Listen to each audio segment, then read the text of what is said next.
Cumprimento os irmãos com a paz do Senhor. Amém?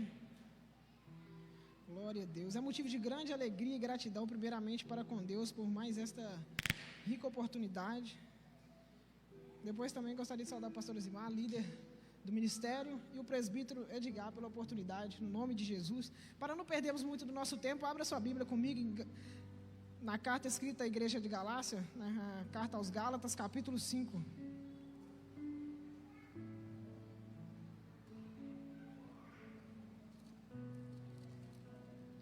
Aqueles que forem encontrando, coloquem-se sobre os vossos pés, por favor, em nome de Jesus. Gálatas capítulo 5.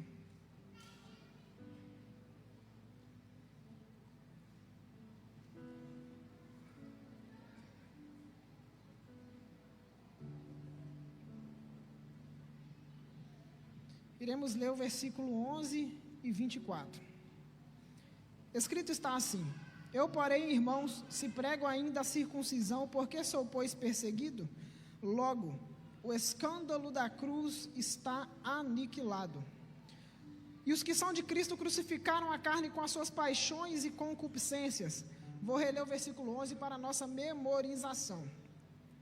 Eu, porém, irmãos, se prego ainda a circuncisão, porque sou, pois, perseguido, logo, o escândalo da cruz está aniquilado. Podemos assentar em nome de Jesus.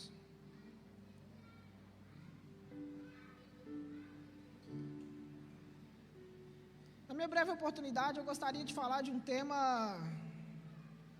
pouco falado, mas bastante importante, que traz um grande impacto, assim como trouxe na igreja primitiva, que seria o escândalo da cruz.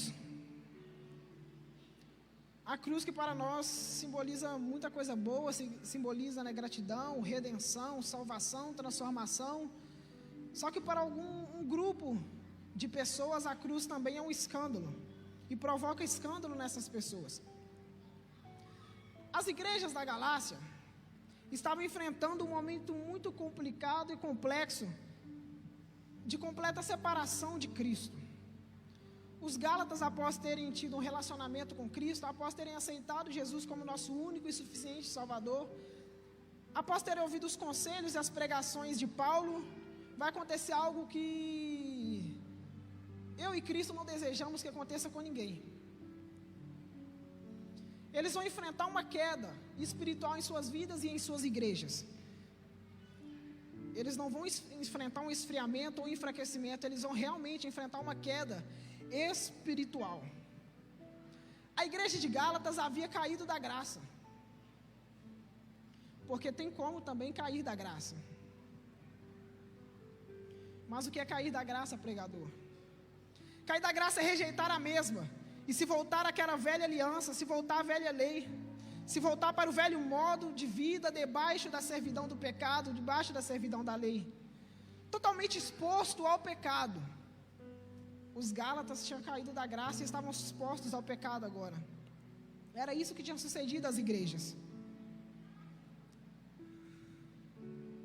Eles haviam voltado para a velha servidão. Eles tinham começado a se circuncidarem novamente.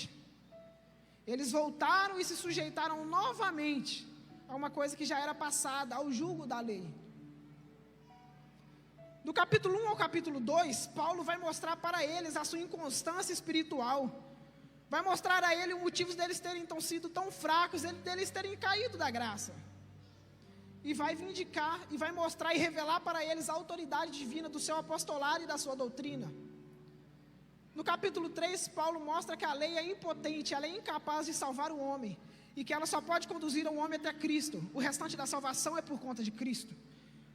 No capítulo 4, Paulo mostra que o evangelho isenta o homem de toda a lei, que quando o homem recebe o evangelho, ele está isento de cumprir os 613 mandamentos da lei de Moisés. E só precisaria cumprir um agora. No capítulo 5, ao qual nós acabamos de ler, Paulo mostra para eles a verdade, a verdadeira liberdade, com que eles foram libertos no versículo 1. Mostra para eles as obras da carne e o fruto do Espírito, como nós também estamos estudando no culto de ensino, nas terças-feiras. E no capítulo 6, ele termina as exortações e as considerações finais. Isso tudo para que você entenda que os Gálatas haviam caído da graça, por conta de falsos profetas e de falsas pregações, eles deram vez e voz a quem não deveria ter nenhum dos dois. E qual é o problema de viver debaixo da lei pregador? Nenhum problema, porque a lei é boa. Se o homem cumprir os 613 mandamentos, ou se ele cumprir pelo menos os 10 da tábua, ele viverá. O problema é que os Gálatas não conseguiram cumprir, nós também não conseguiremos, porque nós somos falhos. Na lei, ou você cumpre todos os mandamentos e zela severamente por eles, ou você é condenado. Você pode cumprir os 612, mas se você não cumprir um mandamento, você é condenado. Na lei, ou você faz, ou não há salvação para você. E o homem por si só, ele não consegue cumprir a lei. E por isso foi necessário que Cristo descesse dos céus e padecesse tudo que ele padeceu, em silêncio, como uma ovelha. Primeiro, para cumprir as profecias que dele haviam sido feitas, e segundo, para mostrar para nós que o homem por si próprio é incapaz, haja vista que Cristo foi o único que conseguiu cumprir a lei. Cristo desceu, padeceu tudo que havia de padecer, para salvar aqueles que estavam perdidos, mas que queriam ser encontrados. A lei não pode fazer isso. Por isso ele foi posto no madeiro e padeceu no madeiro, como uma ovelha, para que nós fôssemos salvos nele. Essa é a diferença entre a lei e a graça, que os Gálatas não entenderam, que muitos de nós não entendemos nos dias de hoje. A lei diz, faça isso e faz aquilo. A graça diz, já foi feito isso e já foi feito aquilo. A lei diz, ofereça sacrifícios pelos seus pecados. A graça diz, já foi oferecido todo e o único sacrifício pelos seus pecados. A lei obriga e restringe, a graça de Cristo liberta e salva o homem da perdição. Esse é o escândalo da cruz, e que o mundo não suporta ouvir.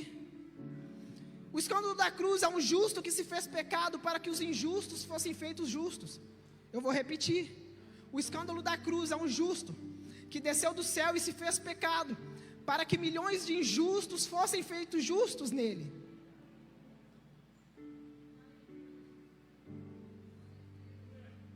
O escândalo é você não mais fazer o bem por obrigação ou por medo, mas por voluntariedade. Não mais dizer não ao pecado por obrigação de zelar pela lei ou por medo de ir para o inferno. Mas aqueles que estão na graça, eles dizem não ao pecado, por ser fiel a um compromisso que não foi feito com o homem, por ser fiel a um compromisso que não foi feito com a lei. Mas aqueles que estão debaixo da graça, eles dizem não ao pecado, porque eles estão querendo ser fiéis, querendo ser fiel a um compromisso que eles firmaram com o próprio Deus. Eu não digo não ao pecado, pastor Osimar, por medo de ir para o inferno. Eu não digo não ao pecado por obrigação de servir à lei, porque isso não vai me salvar. Eu digo não ao pecado porque eu fiz um compromisso com Cristo. Eu passei por debaixo das águas e agora eu não vivo mais eu, mas Cristo vive em mim. E se Cristo disse não para o pecado, eu vou dizer não para o pecado, porque o pecado não vive mais em mim. O problema de viver pela lei é porque nós não conseguimos obedecer nem 10% dela. Porque quando nós vivemos debaixo da lei, nós estamos sujeitos a zelar por toda a lei, estamos sujeitos a toda a tentação da nossa carne, e sem nenhum refúgio. Porque se a lei é por mérito meu, se as coisas, as vitórias que eu tenho é mérito meu, quando vier a tentação, o mérito vai ter que ser meu também para suportar ela. Só que eu não consigo suportar a tentação por mim mesmo. Os homens que vivem na lei se gloriam em si mesmos e dizem eu, colocando-se no lugar de Deus. Eles vão ter que fazer aquilo que Deus faz. Só que eles não vão conseguir por si só expulsar os demônios. Eles não vão conseguir por si só, nós não vamos conseguir por si só colocar as mãos sobre os enfermos e eles ser curados. Nós não conseguimos por si só fazer descer o fogo do Espírito Santo, porque aquilo que é de Deus, é Deus que faz, e aquilo que Deus faz, a glória é totalmente dele. Porque quando você se coloca como o único responsável por suas conquistas, você dá liberdade à carne de te tentar nas suas conquistas. E sabe qual é o problema? Que a carne só vai dar a nós, só vai dar a você, vocês, aquilo que nós queremos.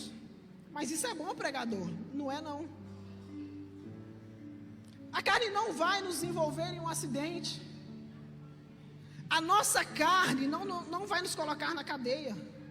A nossa carne não vai acabar com o nosso casamento, pelo menos não de início. Porque quando José foi tentado, a Bíblia não fala que a mulher de Potifar disse: José, vamos nos prostituir. Porque quando Daniel foi tentado, a Bíblia não diz que Nabucodonosor disse para ele: vem cá e idolatra os nossos ídolos. Porque uma tentação, ela nunca vem com cara de tentação. Você nunca vai ser tentado com a pior coisa. Satanás nunca mostrou para Judas o que iria acontecer com Jesus. Porque se Satanás te mostra o que vai acontecer, você não irá cair na tentação. Por isso que a tentação, ela vem daquilo que nós não esperamos e da maneira com que nós não imaginamos. A tentação sempre vai te dar aquilo que você quer. Versículo 19, 20 e 21. Satanás vai te oferecer a prostituição, vai te oferecer mentiras, blasfêmias, vai te oferecer pelejas, iras, fornicações, homicídios, invejas. E é por isso que eu te falei que Satanás só vai te oferecer aquilo que você quer. Não sejamos hipócritas e mentirosos, a ponto de falar assim: pregador, eu não quero me prostituir. Mentira, você quer se prostituir sim. A nossa carne quer se prostituir sim. A minha carne quer roubar, a minha carne quer matar, a sua carne quer se prostituir, quer fornicar.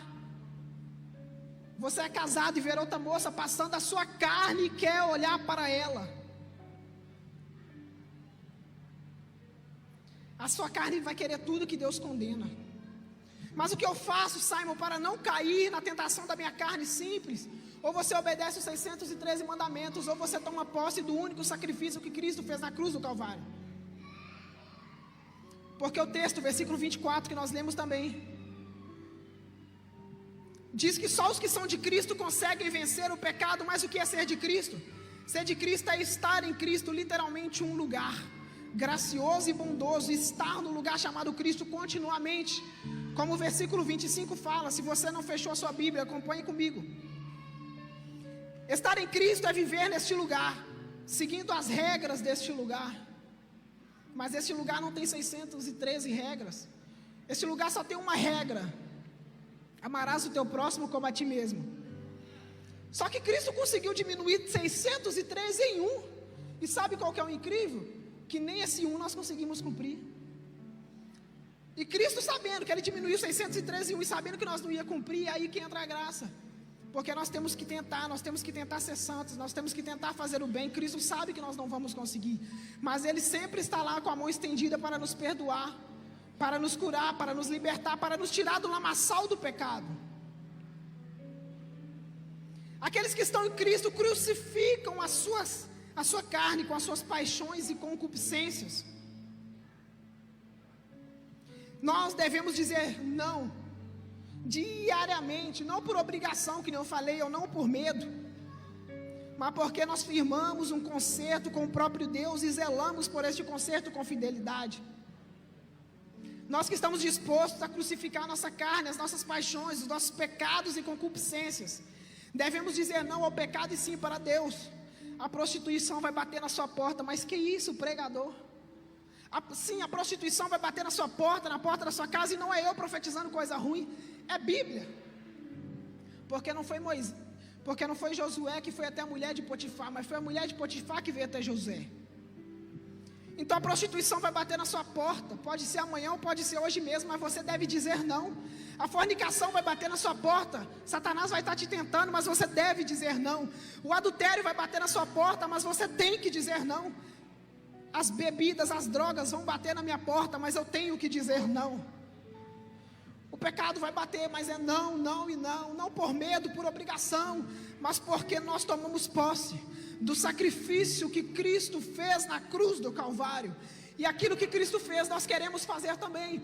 Porque, como eu falei, no propósito dos jovens, no culto de oração, no propósito de oração, que só vai provar do banquete de Deus aquele que rejeitar os pratos do diabo, Assim como Cristo foi tentado 3 vezes no deserto, expliquei as 3 tipos de tentação.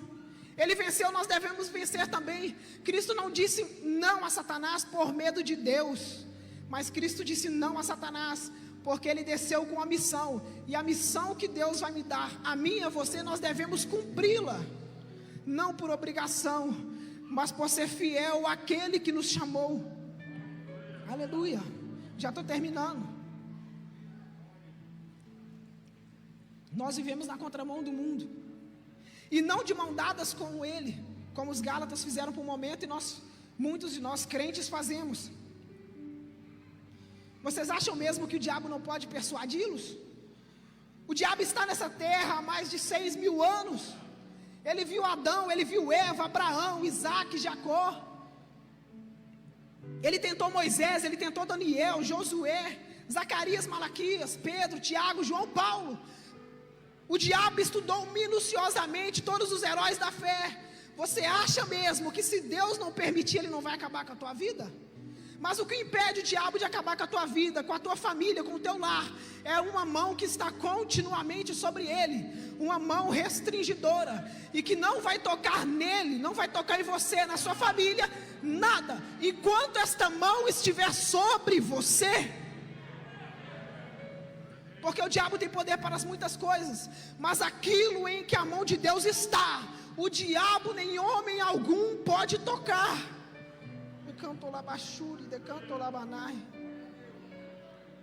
Desde os primórdios da terra, o diabo está tentando e estudando a humanidade. E me deixa te falar mais, ele te conhece melhor do que você mesmo.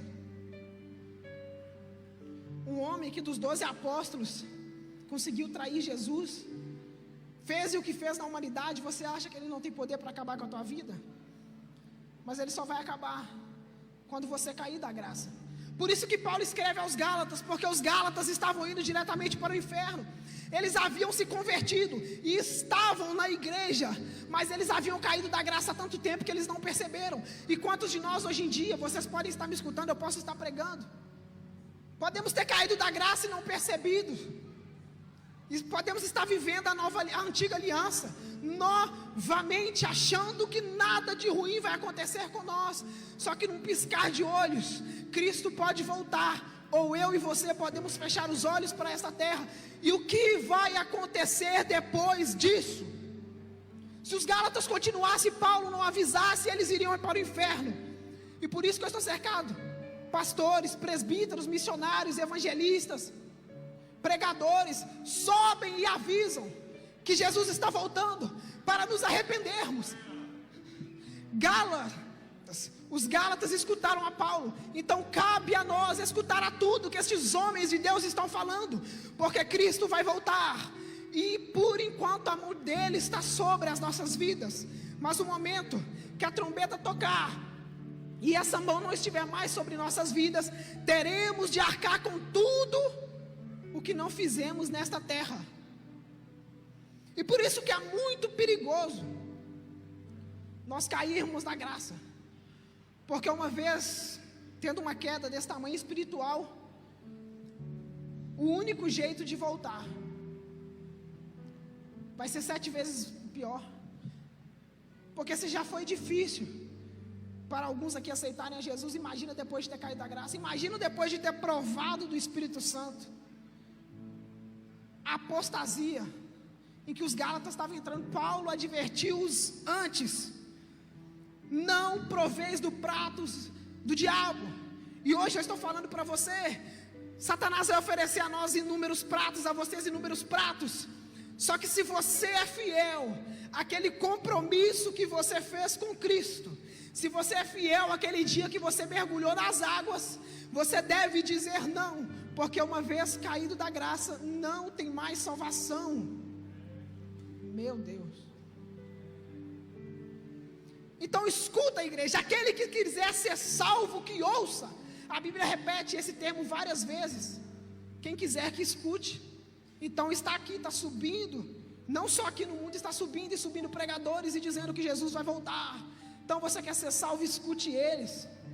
Os Gálatas escutaram e voltaram, então cabe a nós escutar e voltar para mais perto de Jesus, mais íntimo de Jesus, Porque quando tocar a trombeta, aqueles que estiverem perto de Jesus, eles nunca mais escutarão a tristeza, eles nunca mais chorarão, eles nunca mais experimentarão a dor. Não haverá mais morte naquele lugar que Cristo preparou para nós. Aleluia. Este é o escândalo da cruz. Porque enquanto os muitos são salvos, tem a redenção na cruz, outros na cruz encontram a sua condenação. Eu agradeço a oportunidade, entrego o microfone com essa seguinte pergunta: a cruz para você agora, ela é sinal de salvação, de redenção? Ou a cruz simboliza para você uma queda, uma condenação?